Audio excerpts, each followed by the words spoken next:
Welcome, dear listener. Settle yourself somewhere soft where the air is quiet and the night is yours. Let the world outside slow to a hush. Let the weight of the day slip from your shoulders like a coat set gently aside, the story you are. About to hear moves like the clouds slow, drifting, unhurried. It is a story about rain and the way it carries our dreams to places we may never expect. It is about words left behind on windowsills and how they sometimes return to us changed, softened, shaped by another's heart. Close your eyes if you wish.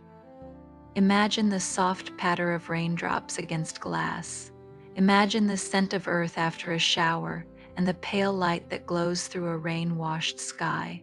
Tonight we will walk quietly through the life of a woman named Ivy and the way her dreams once found a path through the rain. And as you listen, let each word drift into you like a slow breath. Nothing here will rush. Nothing here will pull you forward before you are ready. It will simply unfold gently, like the rain itself. Ivy had always liked the rain, not in the way most people said they liked it curling up inside with a book, warm tea, and the sound of droplets on the roof. She liked that too, of course. But there was something else, something quieter. To Ivy, the rain was a companion. It was the sound that had been with her during long evenings when the world outside seemed far away. It was the rhythm that kept her company on afternoons when she felt a little invisible dot in her small apartment. At the top floor of an old stone building, she kept a desk by the window. The desk was plain soft wood, worn smooth at the edges, but on rainy nights it became something like an altar, a place for her to leave pieces of herself. Whenever the clouds gathered and the first drops began to fall, Ivy would take out her journal. The pages were thick, almost creamy beneath her pen. She would sit for a while, listening to the gentle percussion of the rain, letting her thoughts loosen like the knots in a ribbon. She wrote the kinds of things she never said aloud, small wishes, faint memories, hopes that felt too delicate to share with anyone. She wrote about the way the air smelled just before a storm, about how sometimes she dreamt of walking beside someone, their umbrella tilted so the rain fell only on the edges of their coats. When the words felt complete, not finished, exactly, but at peace, she would close the book and place it on the windowsill, always the same spot, always on a rainy night. She liked to imagine the rain might read them, that the droplets might carry her thoughts somewhere. And in that quiet, she would sit back, watching the blurred shapes of the street below, the lamplight glowing through the mist. Her heart would feel both lighter and lonelier at once. Night after night, the ritual continued. Some evenings she wrote only a sentence. Other times she filled 3, 4 pages before the pen slowed in her hand. It was never for anyone else. The words were hers alone, or so she thought. On one such night, as the rain fell in steady, unbroken threads, Ivy wrote a dream she'd carried for years. One day, I will walk with someone who understands the quiet in me. We won't need to fill every moment with words. We will hear the rain together, and that will be enough. She left it on the sill as she always did, the sound of the rain folding gently around her. And for the first time, she wondered not quite seriously whether anyone anywhere might ever hear it. Outside, the clouds swelled and drifted on, and in the stillness of her room, Ivy fell asleep beside the window, the journal resting quietly in the silver-lit dark. The morning after that rain, Ivy awoke to a thin, pale light spilling through her curtains. The air was cool, still tinged with the freshness that lingers after a night of steady drizzle. She rose slowly, stretching, the floor cool beneath her bare feet. Her gaze, as it always did, drifted to the windowsill. The journal sat therein, its familiar spot, faintly speckled with dried droplets that had slipped through the slightly open pane. But when she reached for it, a strange stillness came over her. The book felt lighter in her hands, as though the night had taken something from it. She opened to the page she had written the night before, the page about the quiet in her and walking with someone who understood it. But the page wasn't there. It wasn't torn neatly. The edge was soft, feathered, as though the rain itself had pulled it away. And where it had been, there was only the faintest trace of ink, a shadow of her words, blurred and unreadable. She stood for a moment, holding the journal, the quiet ticking of the wall clock filling the room. It should have felt unsettling. And yet it didn't. Instead, there was a peculiar sense of calm, as if the page hadn't been lost but given away. When she stepped to the window, the sky was still mottled with low clouds. They were moving slowly, as if they carried weight not. The heaviness of a storm, but something more delicate.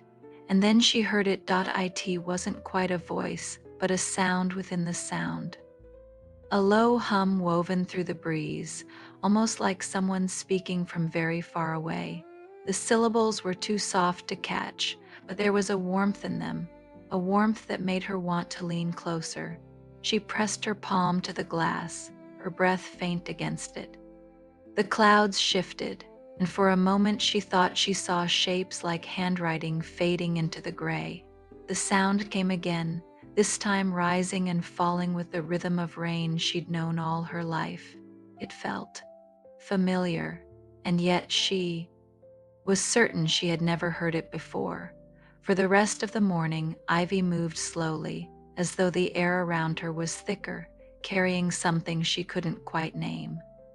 She brewed her tea, watered the small rosemary plant on her kitchen shelf, and each time she passed the window, she looked up at the clouds. The hum seemed to follow her, not loud enough to disturb, but close enough to linger, and somewhere far beyond her sight, the missing page of her journal rested in the coat pocket of someone who had been waiting without knowing for words like hers to find them. 2 days later, the rain returned. It began as a whisper on the rooftops, a delicate tapping against the glass, the kind of rain that seems to invite you outside rather than keep you in. The air was mild, threaded with the scent of wet leaves and faint chimney smoke. Ivy had no errands to run, no particular reason to step out into the weather.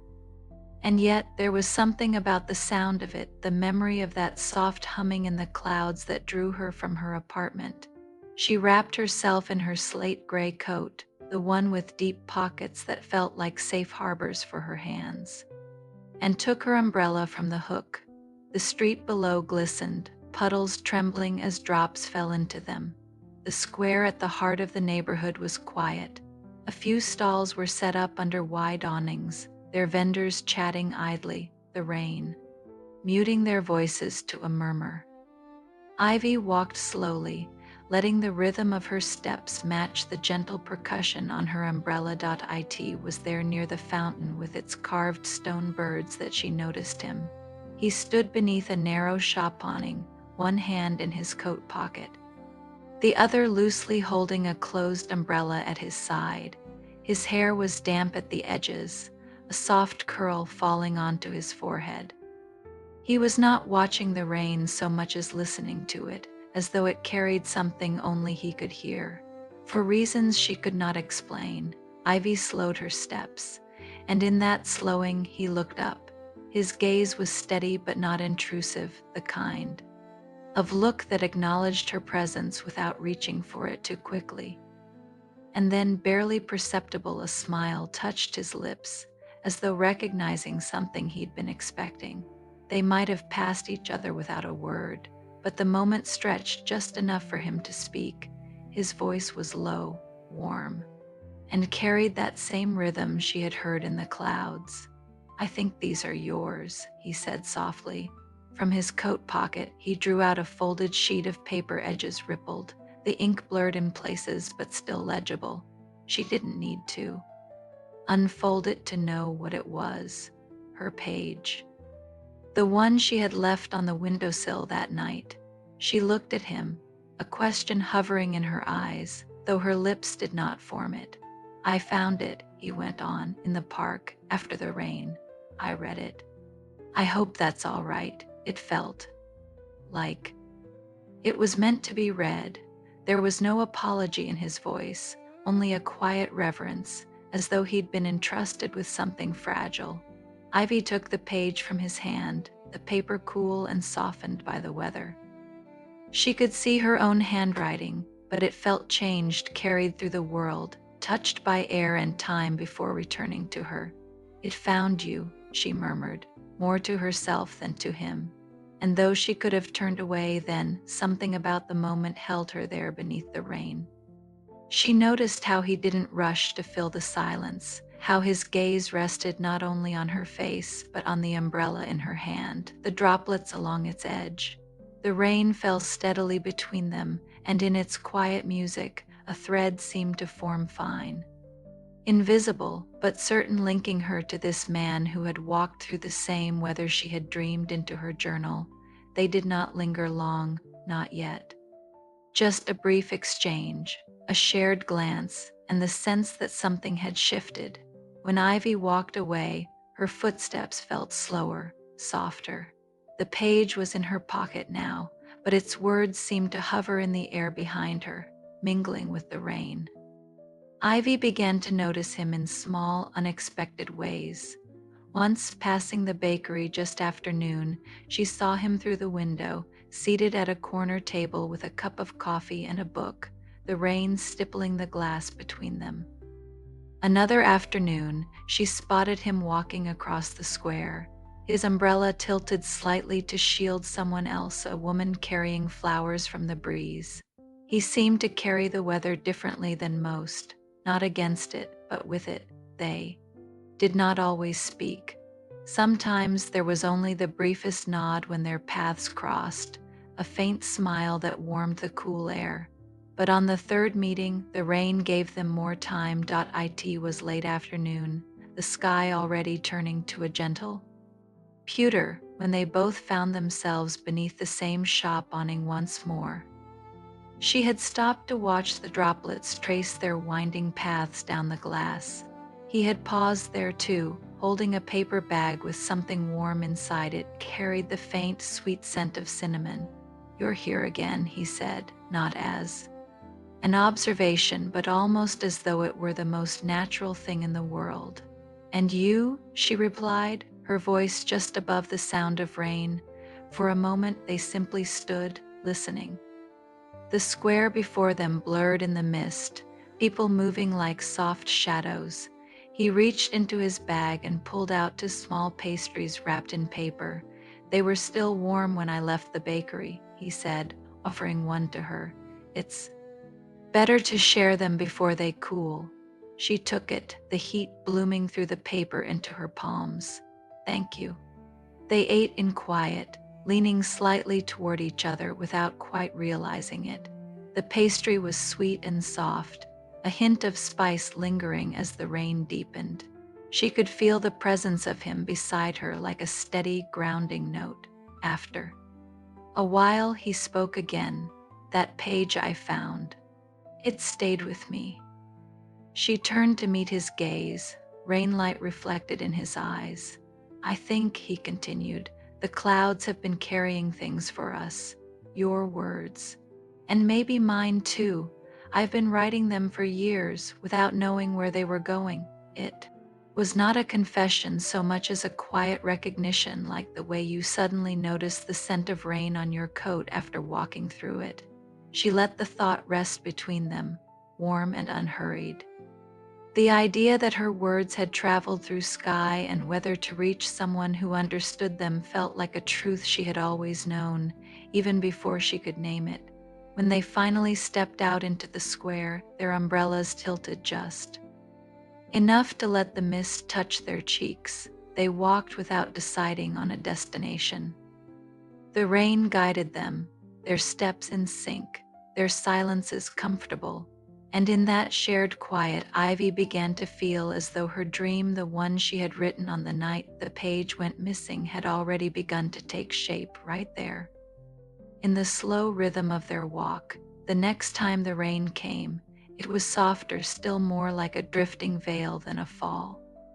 The sky was pale and open, the kind of light that made the wet streets shine as though lit from within.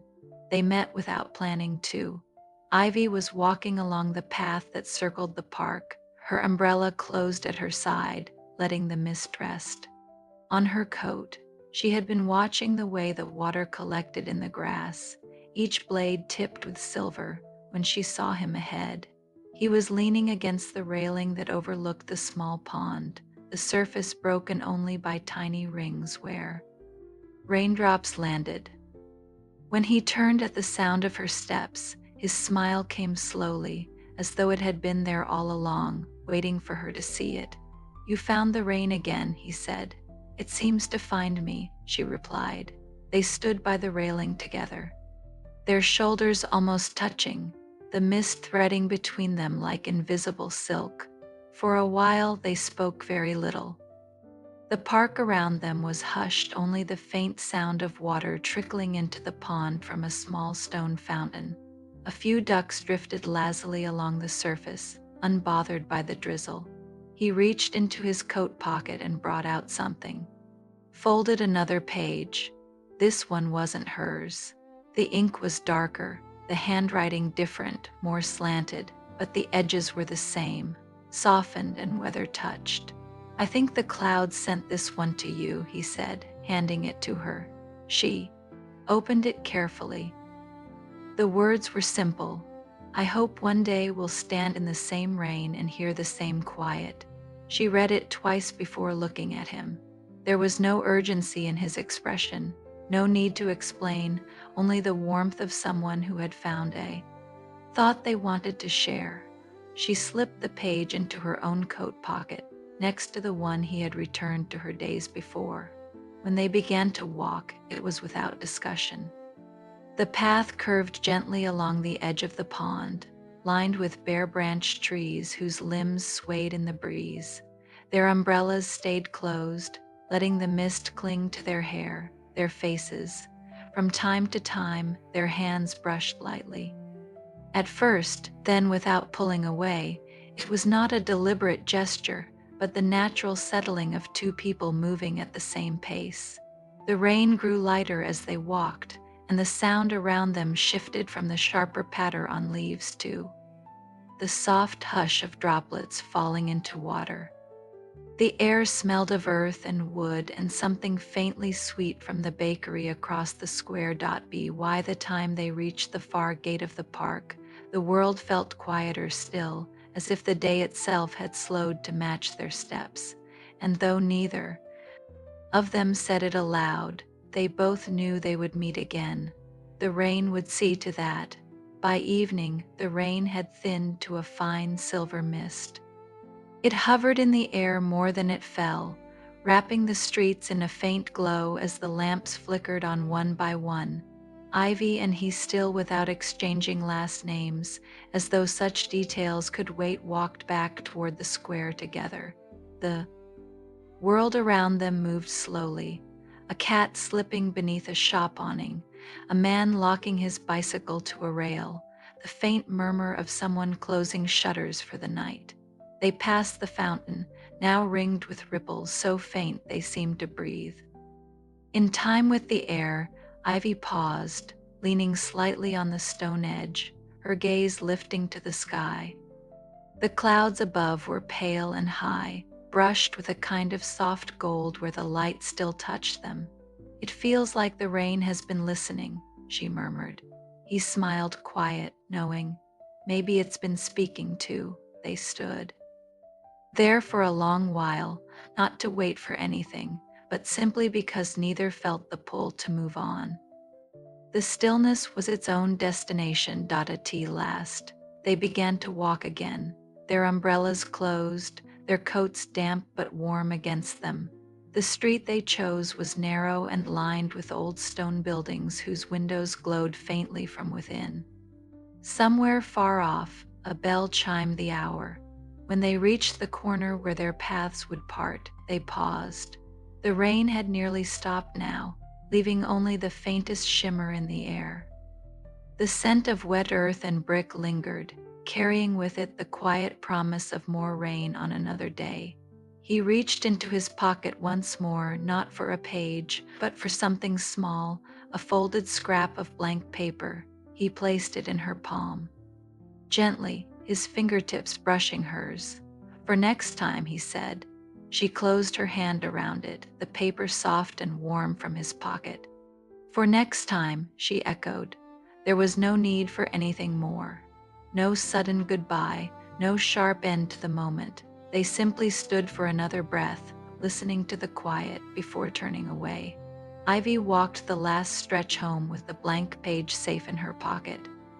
She knew exactly where she would place it when the next rain came on the windowsill, waiting for the clouds to carry her words once again.